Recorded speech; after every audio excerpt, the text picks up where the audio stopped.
Beat It AT, what up? Beat It AT, what up? Beat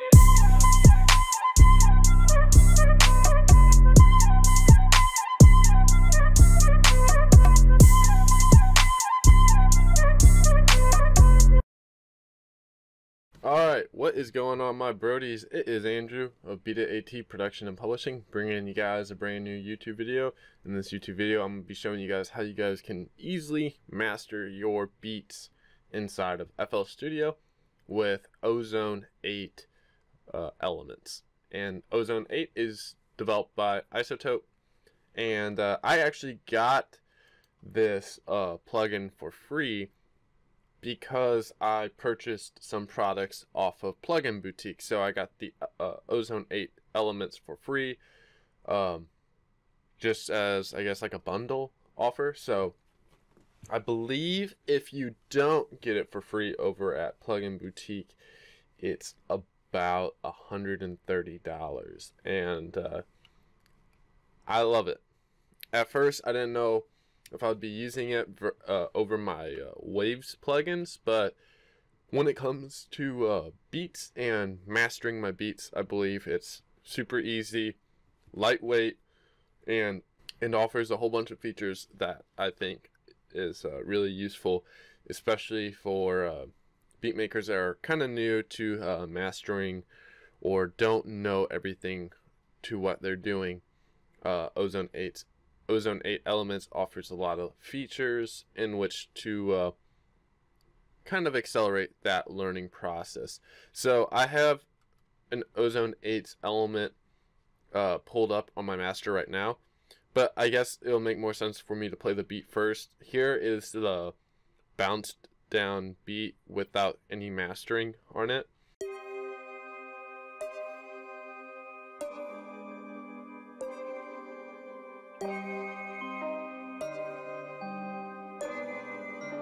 Beat It AT, what up? Beat It AT, what up?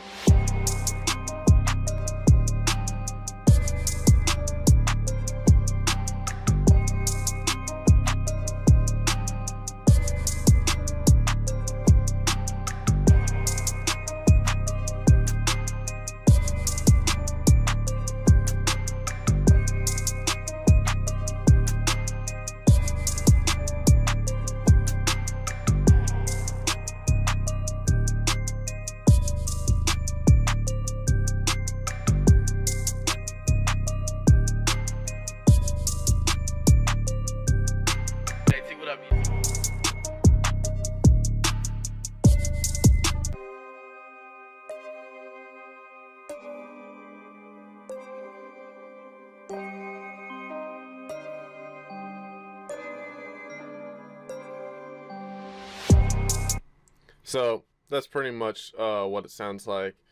Gives you guys it gives you guys an idea what we are working with. As like the unmastered version, it's pretty well mixed. You gotta have a good mixed beat before you even bother mastering it. So because if your mixing isn't good, your mastering isn't gonna turn out that great.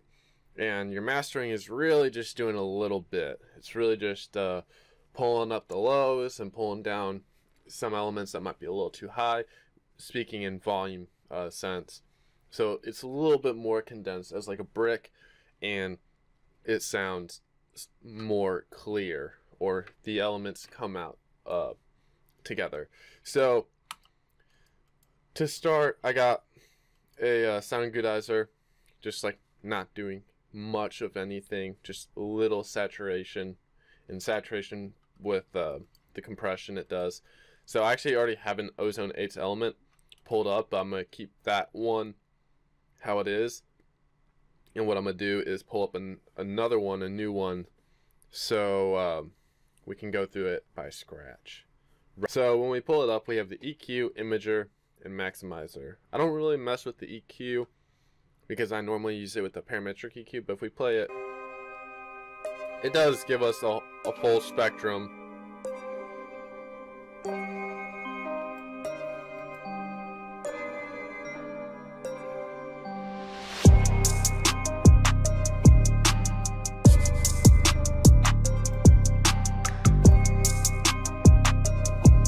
Threshold is going to allow us to detect at what point, at what dB level do we want the maximizing to come in at.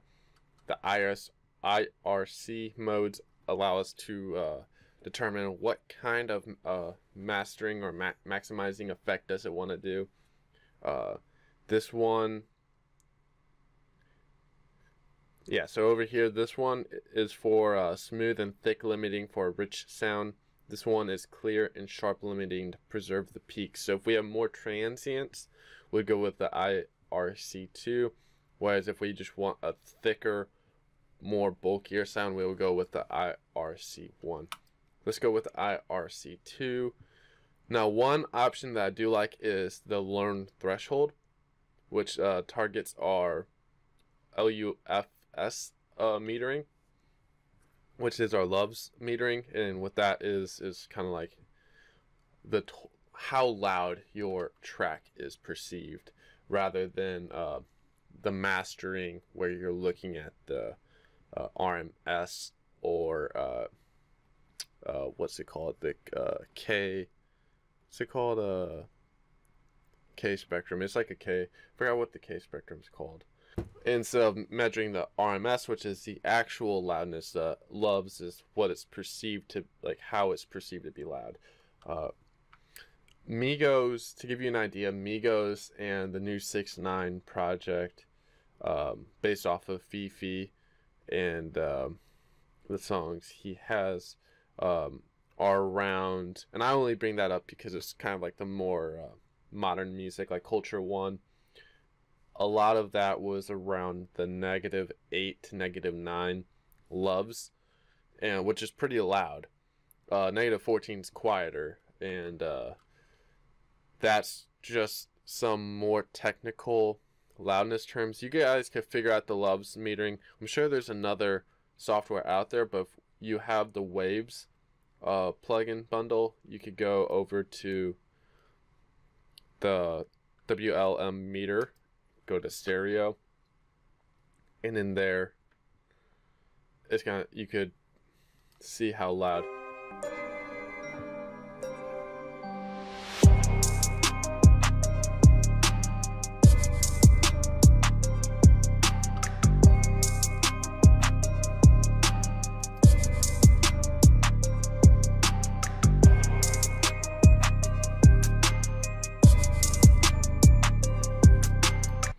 Is currently about a -14, -15 total, which is actually fairly quiet. We could bring that up to probably like -10 and -9. I don't want to master it too much, but and then over here we can adjust how fast the maximizing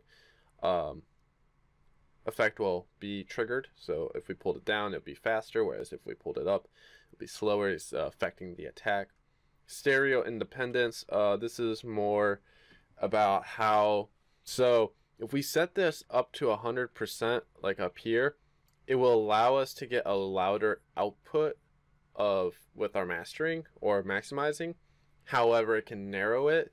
So these splits, transient and sustain, will affect how the maximizer will trigger the transient effects and the sustain. The transients are like the higher peak, so if we play it, this is pretty sustained because it's all going at that same level. But when we hit the snares, it's going to go up, down, like the signal, and that would be our transient.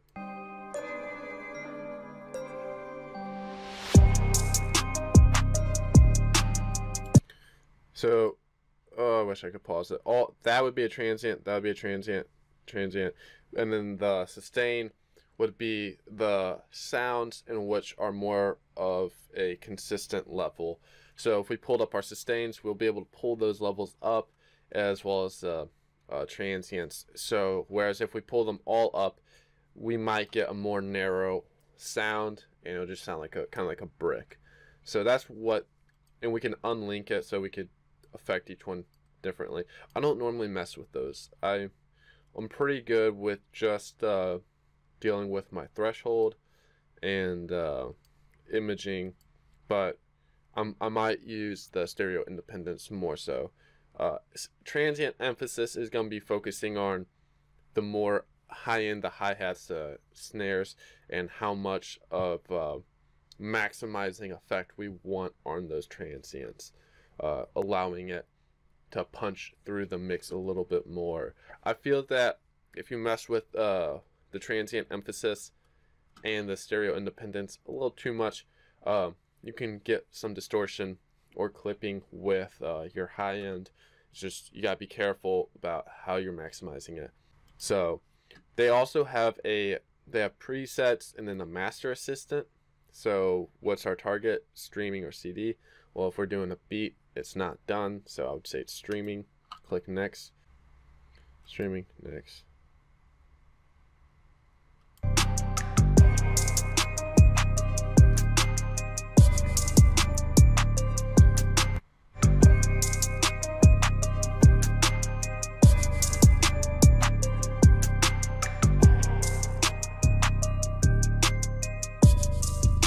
Let's see how loud we're at now. So that's better. What it was going off of the signal that we had in the beginning, which was really quiet. So then when that 808 came in, it didn't know that the 808 was coming in. That's why you want to be careful with that mastering assistant. It's a good tool, but you gotta know how to use it and when to use it. Clearly, I don't know, but I also don't use it ever. So I'm gonna pull this up. I don't ever want to. Let's see what it gave us. It turned off the imager. It turned off. Kind of did this. Let's see.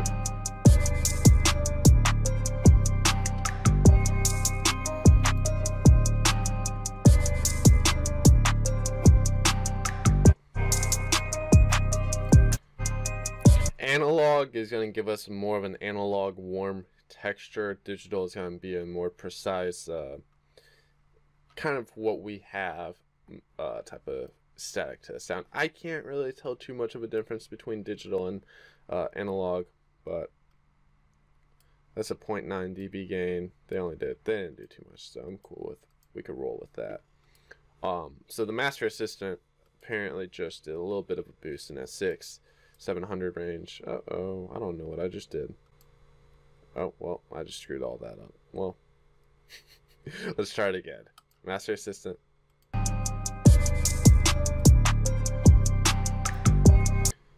So we got it pretty fast. I'm gonna pull it down because I want my target, as I said, I want to go for, let's just shoot for like a -10 to give you guys an idea. So if we type in that and we play it,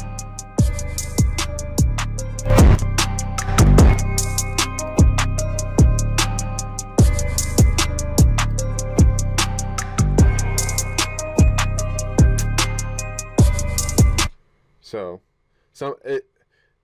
the reason why we just had that distortion, I apologize if that just blew your ears off, but that what it's doing is when we click that learn, is it's adjusting the threshold to get that love's output. So it's kind of like the master assistant where it did too much and we're like, that didn't sound good.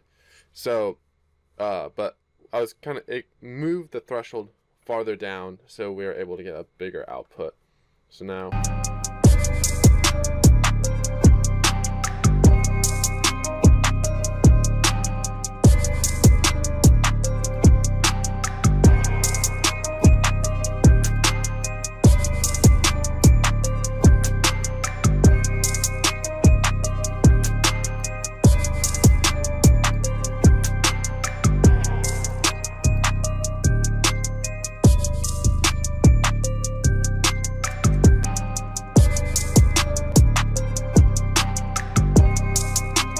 you see, it's pretty accurate. We're getting about like a -10. So that's pretty loud. And let's go to our limiter and just see kind of like how that imaging is looking like.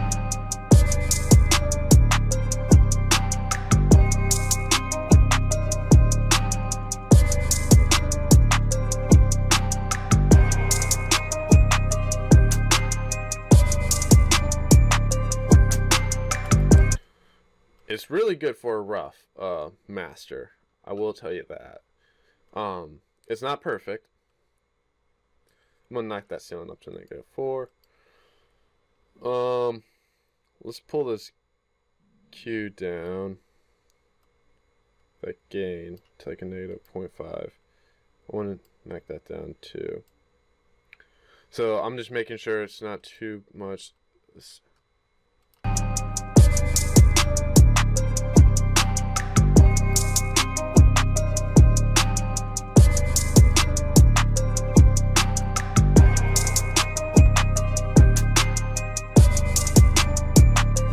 So the width is going to adjust how wide our imaging is going to be, whereas the stereoize is going to kind of place all those elements around in the stereo environment.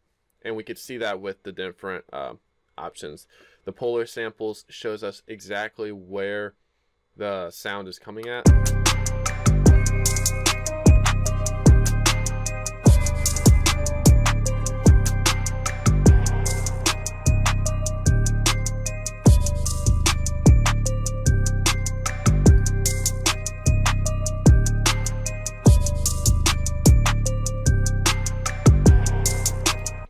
Whereas the polar level is going to show us the region type where most of the sound is coming in.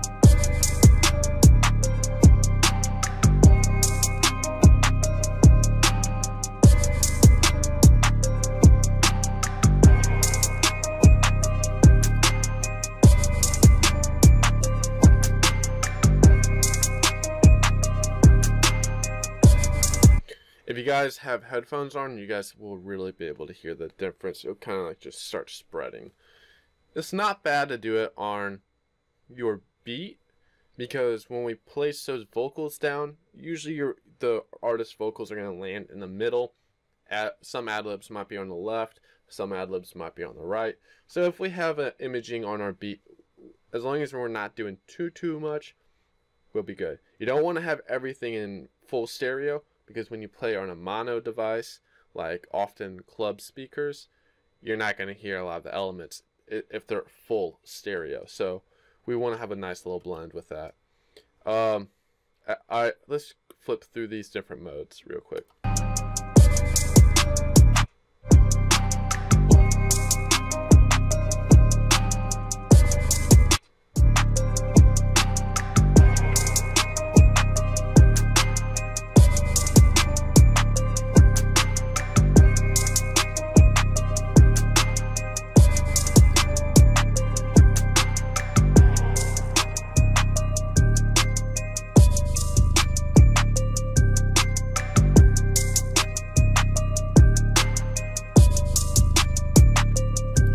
Now if we disable it,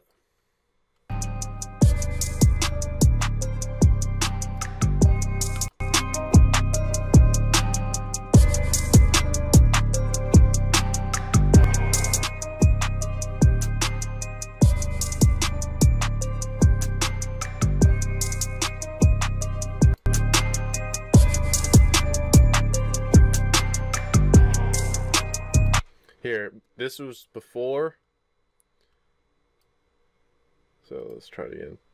I'm going to do it without it.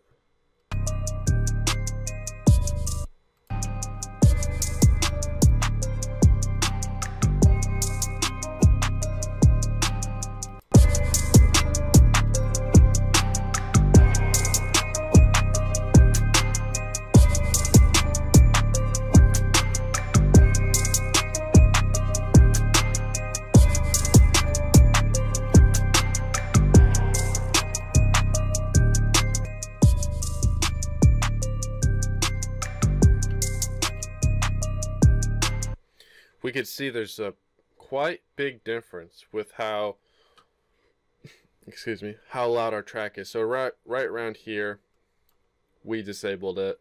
So this is bypassed, and then here it is with it. Pretty loud.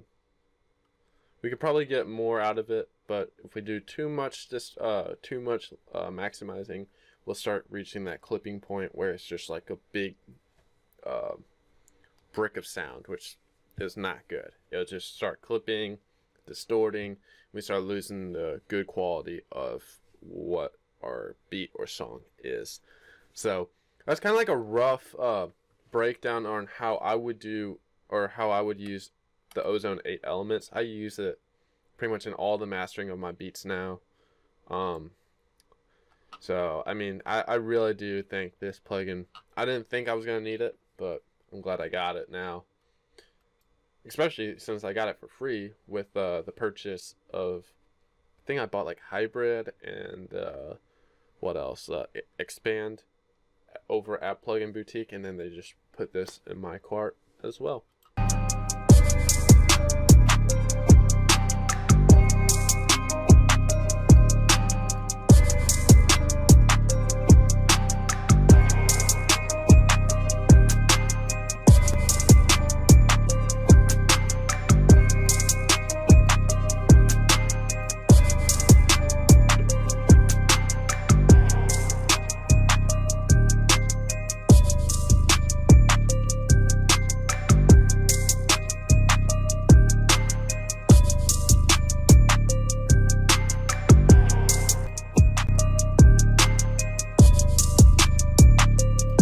This was my original Ozone 8 element, so you could see it was about the same, but I didn't do any of the stereo independence, transient emphasis, and I didn't do any EQing, so, and then not as much imaging, but yeah, that's hopefully this gives you guys an idea on how Ozone 8 can benefit you and how mastering impacts your beats, sounds, and mixes.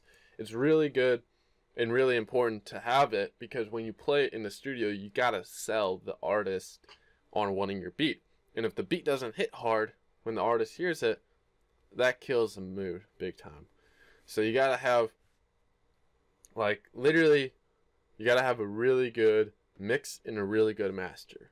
Because nowadays there's so many beats and so many options for rappers and artists to pick and choose and rap on, that you have to stand out and up your quality, and plugins like this can help maximize your quality, no pun intended. So this is Andrew, Beat It AT Production and Publishing. Hopefully this benefited you in some way. If it has, give it a thumbs up, a like, and leave a comment on what you think. And also, be sure to subscribe and click the push notification button or the bell so you're updated whenever we drop a new video. I drop a lot of videos, or I try to drop a lot of videos, especially content for producers to make better beats, as well as giving you guys free samples. Once we get to 15,000 subscribers, dropping another free pack. Every 1,000 subscribers, I drop a free pack for you guys, whether it be MIDI, melodies, one-shots, drums, or whatever. Be sure to subscribe, like, comment, and share, and I'll see you guys later.